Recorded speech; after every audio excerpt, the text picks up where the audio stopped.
Okay, let's get this conversation going. You know where to find us on social media. At Channels TV or at Biz Morning.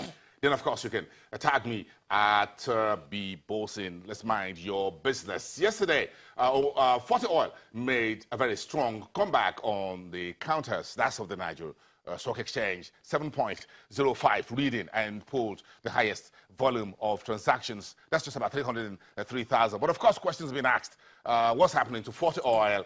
Why was the price going down? Then you find this very sharp move to the north, the only stock that was in that game. Then, of course, you had 3.11% a turnaround in the green for Total PLC when Total declared a ₦3 interim dividend. Seplat lost 2.04% despite its positive earnings last week. MRS was unchanged. Pt.1 PLC was unchanged. Oando was unchanged, sitting down there until the courts perhaps decide the way forward on that regulatory tussle between Oando, the SEC, and the Nigerian Stock Exchange. And the corn oil at ₦28 per share. Let's leave that there, shall we?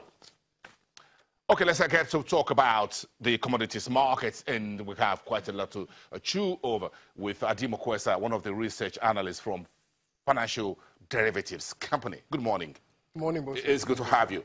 I love the burning economic issues because I see some positive and some not too positive. Diesel is bad news for producer price index. It's meaning it's serious bad news. 205, and the trend has been increasing since September or August, and no relent yet. It's still high, and it's likely going to increase again. And it's not good news, especially when Christmas is coming. It's not good news to have diesel prices up at a time when every company, big and small, wants to leverage on some level of production to make some, push some goods out there, whether they are biscuits or confectionaries, and push them out when consumption goes up towards the end of the year. Exactly, and it just means that maybe our inflationary trend might actually reverse in the coming months. So that's not good news. I'm not sure the central bank was going to like that, looking at single digits in 2018. Yeah, but thankfully, other issues on the bonding issues are actually very good news. Brent oil has crossed $60 the first time since July 2015. 60.77 this morning. Yes, that is very interesting. 30% above our budget benchmark price of $45 per barrel. We're in money. Secondly, we are in the morning. Exactly. Secondly, MSCI have decided to retain Nigerian stocks on the Frontier Index, which that's another good news. Provide another fillip to the stock markets. Investors will start buying. And the effects by extension. Exactly, again. And not relating to us still, President Trump is likely to pick, could pick a new Fed chair this week. Maybe tomorrow or Thursday. This week. He might stick with Janet Yellen, but he might pick a new one. We have to wait and see about that. You want my vote? I think it's going to let Yellen go and let someone else come in at least. Listen to technically a different voice. Yeah, but I think that would be bad for women, actually. Janet Yellen was the first woman to be appointed under that position, and it's just not good for females. So, but we'll have to look at how it goes. He hasn't really hid his.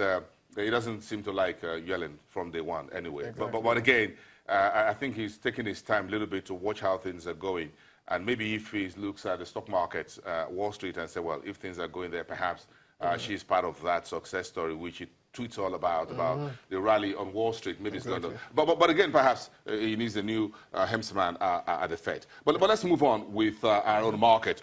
When we look at the bonding economic issues, one of the issues I'm seeing, as far as the good news and the bad news was concerned, oil is good, but folks are worried about the impact on petrol prices somewhere, somehow along the line.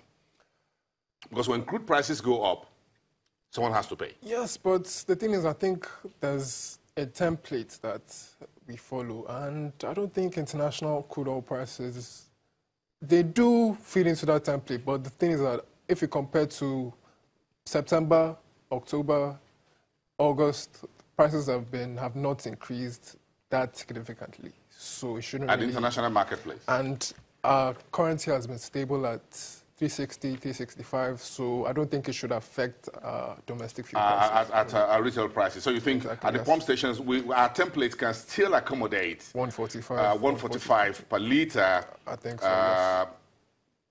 try to absorb the subsidy. Exactly. Don't let us go there. That's another conversation for another day.